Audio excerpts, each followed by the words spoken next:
శశివర్ణం చతుర్భుజం ప్రసన్నవదనం ధ్యాయేత్ సర్వవిఘ్నోపశాంతయే అగజానన పద్మార్కం గజానన మహార్నిశం అనేకదంతం భక్తానాం ఏకదంతం ఉపాస్మహే. ఓం గం గణపతయే నమః. ఓం శ్రీమాత్రే నమః. ఓం శ్రీ గురుభ్యో నమః. ప్రేక్షకులందరికీ నా హృదయపూర్వక నమస్కారాలు. మనం ఇప్పుడు అక్టోబర్ నెలలో ఏ రాసులకి ఎలా ఉండబోతుందో తెలుసుకుందామండి. మనం ముఖ్యంగా ఏంటంటే మనం ఇప్పుడు గోచారం గురించి తెలుసుకుంటున్నాం. అలా కాకుండా చాలామందికి వ్యక్తిగత జాతకాలు ఉంటూ ఉంటాయి. అంటే డేట్ ఆఫ్ బర్త్లు, టైము, ప్లేస్ ఆఫ్ బర్త్ ఉంటాయి కదా. చాలామందికి తెలుసుకోవాలనిపిస్తుంటుంది. ఎందుకంటే మన గోచారం అనేది కొన్ని లక్షల మంది ఉంటారు. కానీ మన టైమ్ ఆఫ్ బర్త్ అనేది కూడా మన ఒక్కరికే ఉంటుంది. మన టైమ్ ఆఫ్ బర్త్ అంటే మన టైము, ప్లేస్ ఆఫ్ బర్త్ అన్నీ కూడా. అందుకని మన వ్యక్తిగత జాతకాలు కూడా చూపించుకుంటే అప్పుడు గోచారము ప్లస్ మన వ్యక్తిగత జాతకాలు చూసుకుని అప్పుడు కోఇన్సిడెన్స్ చేసి అప్పుడు పర్ఫెక్ట్గా మనం చూసుకోగలుగుతామండి. అంటే మనకి ఏం జరుగుతుంది, ఎలా జరగబోతుందో తెలుస్తుంది అనమాట. అంటే జనరల్గా మన లగ్నాధిపతి ఎక్కడ ఉన్నాడు, ఏ దశలు జరుగుతున్నాయి, నవంశలు ఎలా ఉన్నాడు, మహర్దశలు ఎలా ఉన్నాయి, అలా అవన్నీ కూడా మన వ్యక్తిగత జాతకాలు చూసి చెప్పుకోవచ్చండి. మీకు ఏమాత్రం అవకాశం ఉన్నా చూపించుకోవాలనుకున్నా మీరు మా కింద నెంబర్కి ఫోన్ చేస్తే తప్పకుండా నేను పరిష్కార మార్గాలు సూచిస్తానండి. ఇప్పుడు మనం కర్కాటక రాశి గురించి తెలుసుకుందాము. కర్కాటక రాశిలోనండి మీ రాశికి శని దృష్టి, గురు దృష్టి ఉందండి. ప్రతి నెల చెప్తున్నాడు కానీ అలా ఉంది. కానీ ఏమవుతుందంటే మీ రాశికి శని దృష్టి, గురు దృష్టి ఉండడం వలన బలమైన శని దృష్టి, బలమైన గురు దృష్టి 20వ తారీఖు వరకు ఉంటుందండి. సో దాని తర్వాత నుంచి రిట్రగేషన్ అనే గురుడు వచ్చేస్తాడు. అంటే ఒక ముక్కలో చెప్పాలంటే మీ రాశి వాళ్ళకి కొద్దిగా చికాకులు, కోపం, మనస్పర్ధలు, అనుకున్న పనులు అనుకున్నట్టుగా జరగకపోవడం జరుగుతుంది. కానీ మరి దానివల్ల మీకు ఇబ్బంది పడవలసిన అవసరం ఏం లేదు.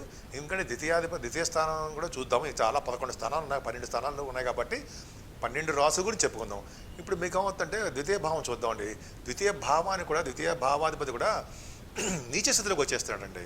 అంటే ఏంటంటే 18 తర్వాత నుంచి అండి, అంటే మీ ద్వితీయాధిపతి 18 తర్వాత నుంచి కూడా నీచ స్థితిలో రావడము, అత్యంత యోగకారకుడు కూడా మీ కుజుడు కూడా మీకు 4వ భావంలోకి వచ్చేస్తున్నాడు కాబట్టి, అంటే తులారాశిలోకి వస్తున్నాడు కాబట్టి ఫైనాన్షియల్గా చెప్పుకుందాం. ఫైనాన్షియల్గా కొద్దిగా ఇబ్బంది పడతారు. అంటే మీకు రావాల్సిన సంపద 18వ తారీఖు వరకు కూడా బాగుంటుంది. అంటే రవి బుధ కుజుల కాంబినేషన్ వల్ల మీకు 3వ భావంలో ఉండడం వల్ల బాగుంటుంది. కానీ రవి ఎప్పుడైతే నిత్య స్థితిలోకి వచ్చాడో కాబట్టి మీకు రావాల్సిన సంపద తక్కువగా ఉండడం, బంధువులతో విభేదాలు కలగడం, మీ దగ్గర ఉన్న బంధువులే మిమ్మల్ని మోసం చేయడం జరుగుతుంది. అంతే కదండి, మీకు కుటుంబ సభ్యులతో కూడా మనస్పర్ధలు వస్తాయి, చికాకులు వస్తాయి, గొడవలు వస్తాయి. కానీ తప్పదు. కాకపోతే ఏంటంటే రవి నీచ స్థితిలో ఉండడం వల్ల, ఈ కాంబినేషన్ ఉండడం వల్ల మీకు వస్తుంది. ఇంకా 3వ భావం వద్దామండి. 3వ భావాధిపతి బుధుడు కూడా నీచ స్థితిలో ఉండడము, కుజుడు కాంబినేషన్, రవి కాంబినేషన్ వల్ల దగ్గర ప్రాంత ప్రయాణాలు చేయడానికే ఎక్కువ అవకాశం ఉంది. 20వ తారీఖు తర్వాత నుంచి బుధుడు మళ్ళీ వచ్చే స్థితిలోకి వచ్చేస్తాడు. అంటే పాపత్వంలో ఉన్నట్టే లెక్క. అంటే పాపత్వం అంటే ఉండడం అంటే బుధుడు ఇచ్చే రిజల్ట్స్ ఏంటయ్యా అంటే మీకు దగ్గర ప్రాంత ప్రయాణాలు చేయించడము, లేదా మీ సోదరిమణులను కలవడము, వాళ్ళ యొక్క బాగోగులకు చూసుకోవడం జరుగుతుంది. ఇంకోటి ఏంటంటే బుధుడు వల్ల కొద్దిగా ప్రభావం మీకు తక్కువగా ఉంటుంది. అంటే బుధుడిచ్చే చెడు ఫలితాలు మీకు ఎక్కువగా ఉంటాయి. ఎందుకు ఉంటాయి అంటే 3rd హౌస్ లార్డ్షిప్ వచ్చింది కాబట్టి. అంటే మీ సోదరమణుల యొక్క ఆరోగ్య విషయంలో జాగ్రత్త చూసుకోవాలి. మీరు దగ్గర ప్రాంత ప్రయాణాలు చేసేటప్పుడు కూడా జాగ్రత్తగా ఉంటే మంచిది. ఇంకా 18 తర్వాత 20వ తారీఖు తర్వాత కూడా కుజుడు 4వ భావంలోకి వచ్చేస్తున్నాడు. మీకు 4వ భావంలో రావడం వల్ల కుజుడు ఏ భావంలో ఉన్నా ఆ భావానికి మంచి చేస్తాడు కాబట్టి మీకు సంపదలు ఇవ్వడానికి అవకాశం ఎక్కువ. వ్యవసాయదారులకి పంటలో కుజ రవిల కాంబినేషన్ వల్ల అండి, కుజ రవిల కాంబినేషన్ 4వ భావంలో ఉండడము, 4th హౌస్ లార్డ్ కూడా 8వ స్థానంలో ఉండడం వలన ఏమవుతుందంటే విద్యార్థులు కష్టపడి చదివితే తప్ప వాళ్ళకి విద్యలో రావడం కష్టము. పైగా మీ తల్లిగారి యొక్క ఆరోగ్య విషయంలో కొద్దిగా శ్రద్ధ వహించవలసి వస్తుందండి. ఎందుకంటే 4th భావాధిపతి 8వ స్థానంలో ఉన్నప్పటికీ కూడా రవి ఏం చేస్తాడు, నీచ ప్రభావం వలన ఆ భావానికి చెడు చేస్తాడు. అంటే నీ తల్లిగారి యొక్క ఆరోగ్యం కొద్దిగా కుంటుపడడానికి అవకాశం ఉంది. అంటే కుంటుపడడం అంటే ఆరోగ్య విషయంలో కొద్దిగా కుదురుగా ఉండడానికి తక్కువ. అంతేకాదండి, మీరు పంట నష్టం కలగడానికి అవకాశం ఉంది. వ్యవసాయదారునికి పంట నష్టం అనమాట. అలాగే మీకు గృహనందు పీడ కొంతమందికి ఉంటుంది, అలా పీడ ఉండడానికి అవకాశం ఉంది. పశు నష్టం కూడా జరగడానికి అవకాశం ఉంది. కొత్త వ్యవహారం అంటే వాహనాలు కొనుగోలు చేయాలన్నా ఆచితూచి మాత్రమే మీరు కొనుగోలు చేయండి. మీ యోగారుడు కుజుడు 4th భావంలో ఉన్నప్పటికీ కూడా అద్భుతమైన రాజయోగాన్ని మాత్రం ఇవ్వడు. రవి కుజుల కాంబినేషన్ మంచిదే, 4th భావంలో తులారాశిలో మంచిది కాదు. పైగా శని దృష్టి కూడా ఉంది కాబట్టి కొద్దిగా ఇబ్బంది పడడానికి ఒక అవకాశం ఉంది. అంటే మీకు చిన్న దెబ్బలు తగ్గడానికి అవకాశం ఉంది. ఒంటి మీద గాయాలు, రక్తం కనపడడానికి కూడా కొంతమందికి అవకాశం ఉంది, అందరికీ కాదు. మన లగ్నాలు కూడా చూసుకుంటాం కాబట్టి లగ్న బలం కూడా ఇంపార్టెంట్ అండి. గోచారమే చూసుకుంటున్నాం కాబట్టి మేము ఏం భయపడాల్సిన అవసరం లేదు. మిమ్మల్ని భయపెడుతున్నట్టుగా అంత ఏమాత్రము కాదు. లగ్నంలో బలం ఎక్కువ ఉంటుంది, దశ బాగుంటుంది కదా, కానీ గోచార ప్రభావం కాబట్టి మనకు జాగ్రత్తగా ఉందాం. పంచమ స్థానానికి వస్తే పంచమంలో నుండి శుక్రకేతుల కాంబినేషన్ అసలు మంచిదే కాదు. కాకపోతే ఏంటంటే పరివర్తనలో ఉన్నారు. పంచమాధిపతి పంచమ స్థానంలో ఉన్నట్టు లెక్క. కుజుడు పంచమ స్థానంలో రిజల్ట్స్ ఇస్తాడు, కానీ శుక్రకేతుల కాంబినేషన్ ఏంటంటే శుక్రుడు ఇచ్చే ఫలితాలు ఏంటి?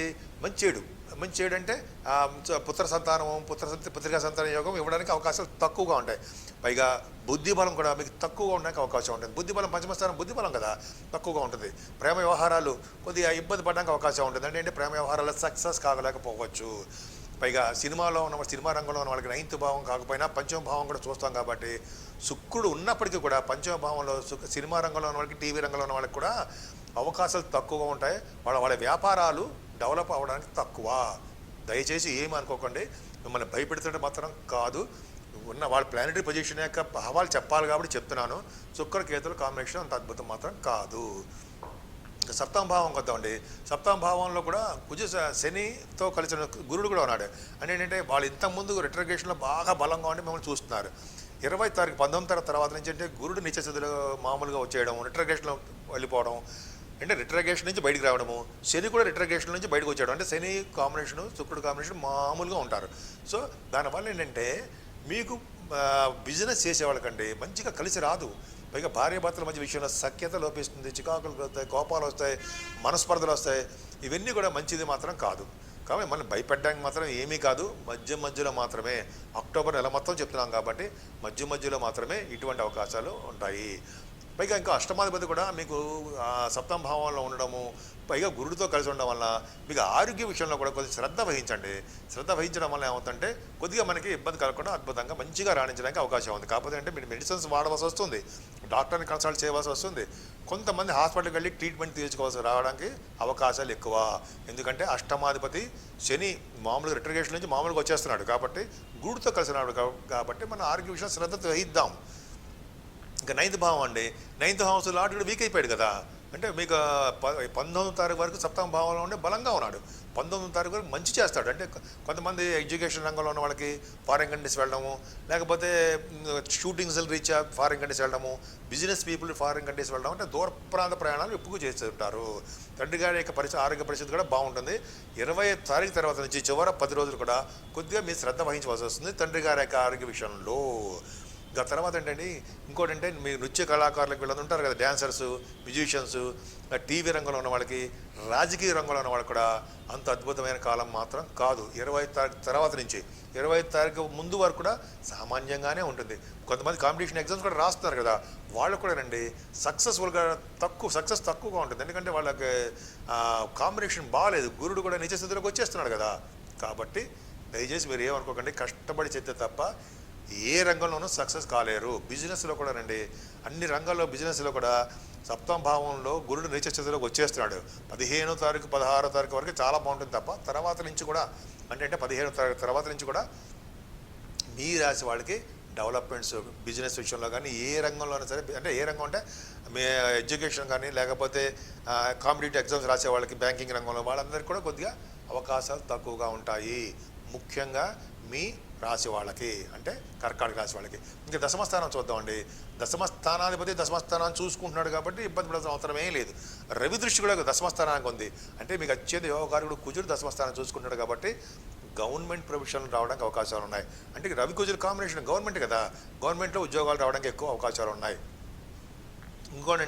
ఇంకొకటి ఏంటంటే అంటే మీకు రాజకీయ రంగంలో ఉన్న వాళ్ళు ఉంటారు కదండి, రాజకీయ రంగంలో ఉన్న వాళ్ళకి కూడా పొలిటీషియన్స్ కూడా పదవులు రావడానికి అవకాశం ఉంది. ఎందుకంటే రాజకీయం అంటే 10th హౌస్ కూడా చూస్తాం కదా, 10th హౌస్ కుజుడు చూసుకుంటున్నాడు. సో రాజకీయంగా ఉన్నతమైన పదవులు రావడం, వాళ్ళకి విలువలు పెరగడము, వాళ్ళ విలువలు పెరుగుతూ ఉంటాయి అన్నమాట. సంఘంలో గౌరవ ప్రతిష్టలు పెరుగుతూనే ఉంటాయి. దశమస్థానంలో బాగుండడం వలన సివిల్ సర్వీసెస్ రాస్తున్నారు కదా చాలామంది. అక్టోబర్ 10వ తారీఖు మీరు రాస్తున్నారు, ఇంటర్వ్యూస్ కూడా చాలామంది వెళ్తున్నారు. సివిల్ సర్వీసెస్ అక్టోబర్ 10వ తారీఖున కూడా రాస్తున్నారు అనుకుంటా. వాళ్ళు కష్టపడి చదవాలండి. ఎందుకంటే దశమస్థానం బాగుంది కాబట్టి ఉద్యోగం కొట్టడానికి అవకాశాలు ఎక్కువ. సో మీరు ఏం భయపడకండి, ధైర్యంగా ఉండండి. 9th భావం బాగుండకపోయినా దశమస్థానంలో ఎక్కడ చెడిపోవాలా. అందుకంటే దానివల్ల మీకు ప్రొఫెసర్స్, లాయర్స్, డాక్టర్స్, కాస్ట్ అకౌంటెంట్లు, చార్ట్ అకౌంటెంట్స్ అంతా చాలామంది ఉన్నారు కదా, వాళ్ళ వృత్తుల్లో కూడా అభివృద్ధికరంగా ఉంటుంది. ఉద్యోగ అవకాశాలు ఎక్కువ. బ్యాంకింగ్ రంగంలో కూడా ఉద్యోగం వస్తుందండి. సో అది మీకు అంటే దశమస్థానం చాలా బాగుంది. అంటే మీకు రావాల్సినటువంటి ఆల్రెడీ ఉద్యోగాలు ఉంటారు కదా, వాళ్ళకి రావాల్సినటువంటి సంపదలు ఆటోమేటిక్గా పెరుగుతాయి. మీకు రావాల్సినటువంటి ప్రమోషన్స్ వస్తాయి. ఏరియర్స్ ఏమైనా ఉంటాయి, బాధ బాకీలు ఉంటాయి కదా, అవన్నీ మీకు రావడానికి అవకాశాలు ఎక్కువ. సో ఏమాత్రం కూడా ఇబ్బంది పడాల్సిన అవసరమే లేదు. చాలామంది మీకు హెల్ప్ చేస్తారు కూడా. ఇంకా దశమస్థానం లాభస్థానంకి వద్దామండి. లాభస్థానంలో రాహు విశేషించి యోగించేస్తాడు. ఇవన్నీ కూడా ఈ మనం చెప్పినటువంటి 10 రాసులోని ప్లానెట్స్ యోగించకపోయినా సరే ఒక్క రాహు ఒక్కడు చాలు మిమ్మల్ని పైకి తీసుకొచ్చేయడానికి. అందుకని తులారాశి కాదు, వృషభ రాశిలో శుక్రుడు యొక్క స్థానంలో శుక్రుడు యొక్క దృష్టి కూడా ఉండి గురు దృష్టి కూడా ఉండడం వలన రాహు వాళ్ళ యొక్క పవర్ తీసుకొని యోగించి తీరుతాడు. అంటే ఏంటంటే మీకు ఎగ్జామ్స్ రాసే వాళ్ళకి ఎగ్జామ్స్లో అభివృద్ధి చెందుతారు, ఫారిన్ కంట్రీస్కి వెళ్తారు, రాహు ప్రభావం వల్ల గవర్నమెంట్ ప్రొఫెషన్స్లో ఉంటారు, రాజకీయ నాయకులకు బ్రహ్మాండంగా ఉంటుంది, H1B వీసా వస్తుంది, స్టాంపింగ్ అవుతుంది, అన్నీ రాహు ఇచ్చి తీరుతాడు. అది ఖచ్చితము. సో రాహు ఏ గ్రహాలు ఇవ్వనటువంటి ఫలితాలు రాహు ఇచ్చి తీరుతాడు. పైగా శుక్రుడు దృష్టి ఉంది, గురు దృష్టి ఉంది కాబట్టి ఆనందంగానే ఉండండి. ఏమీ భయపడాల్సిన అవసరమే లేదు. అమ్మవారు ఉన్నారు కదండి, దుర్గా అమ్మవారు, ఆ శుక్రుడి ప్రభావం ఉంటుంది కదా, శుక్ర ప్రభావం రాహువుకు ఉంది కదా. దుర్గా అమ్మవారి ప్రభావం వలన ఉద్యోగాల్లోనూ తర్వాత ఫైనాన్షియల్లోనూ అంటే సినీ ఫీల్డ్ వాళ్ళు వ్యాపార రంగాల్లో ఉన్నారు కదా, వాళ్ళ రంగాల్లో కూడా సంబంధించిన ప్రాఫిట్స్ ఉంటాయి కదా, ఖచ్చితంగా వచ్చి తీరుతాయి. అంటే సంపదలు మీకు వస్తాయి. అనేకమైనటువంటి సేవకా జనం మీకు ఉంటారు కూడా. అవిచ్ఛిన్నమైన సంపదలు రాహు ఇచ్చి తీరుతాడు. అవిచ్ఛిన్నమైన సంపదలు అంటే మీకు రావాల్సిన సంపదలు అండి ఖచ్చితంగా రాహు ఇచ్చి తీరుతాడు. సంపదలను ధనం మనకి ఎంత రాసి పెట్టేంత వస్తుంది. ఏమి భయపడకండి, రాహు ఇస్తాడు. ఇంకా 12వ భావంకి వద్దామండి. 12వ భావాధిపతి అయినటువంటి బుధుడు మీకు వ్యయస్థానంలో ఉన్నాడు కాబట్టి అలాగే ఖర్చులు కూడా ఉంటాయి. అంటే వివాహాది శుభకార్యాల రీత్యా మీరు చాలామంది తీర్థయాత్రలు వెళ్తున్నారు. ఆ రీత్యా పైగా వెళ్తున్నారు. ద్వారకా శ్రీకృష్ణుడు అక్కడికి వెళ్ళాలి చాలామంది వెళ్తున్నారు. వాటి రీత్యా అక్కడ మీకు ఖర్చులు ఎక్కువ అవుతున్నాయి. వెంకటేశ్వర దర్శనం కూడా చేసుకోబోతున్నారు. సో వివాహాది శుభకార్యాలు కూడా చేస్తారు, కొన్ని లేట్ అవుతుంది అంతే. ఈ విధంగా మీ జాతకం ఉందండి. ఇంకొకటి ఏంటంటే మీరు ముఖ్యంగా పూజించవలసిన దేవుడు సుబ్రహ్మణ్య స్వామి అండి. సుబ్రహ్మణ్య స్వామి ఆరాధన, సుబ్రహ్మణ్య స్వామి కళ్యాణం, సుబ్రహ్మణ్య స్వామికి ఏ విధంగా పూజిస్తే ఆ విధంగా ఖచ్చితంగా మేము పైకి తీసుకొస్తాడు. రవి అండ్ కుజులు ఈ కాంబినేషన్స్ ఎక్కువ మంచిదండి. ఎంత సూర్యభగవాన్ని పూజిస్తే అంత అభివృద్ధి పదంలో ఉంటారు. ఆదిత్య హృదయం ఎట్టి పరిస్థితుల్లో చదవడం మర్చిపోకూడదు. సూర్యభగవాన్ నమస్కార ప్రియుడు, ఆయన చేసుకోండి. సూర్య నమస్కారాలు తెలుసు కదా, మీకు తెలుసు కదా, 12 ఉంటాయి. ఆ సూర్య నమస్కారాలు రోజు చేయడం, అలాగే అరుణహోమం చేసుకోవడం వలన మీకు ఖచ్చితంగా ఆరోగ్యము, ఐశ్వర్యము, అదృష్టము సూర్యభగవానుడు కుజుడు ఇస్తాడండి. అంతేకాకుండా మనం అమ్మవారిని ఎలాగో పూజిస్తాం కదా, 10 రోజులు కూడా ఏమాత్రం కూడా మనం అశ్రద్ధ చేయకుండా అమ్మవారిని పూజించాలి. కనకదుర్గ అమ్మవారు మనకు దసరాలు వస్తున్నాయి కదా, ఆ అమ్మవారిని పూజిస్తే ఎక్కడో ఉంటాం మనం. అంటే అమ్మ దయ ఉంటే అన్నీ ఉన్నట్టే. అలాగే మీకు అమ్మ దయ ఖచ్చితంగా ఉంటుంది. రాహు మీకు ఇచ్చి తీరుతాడు.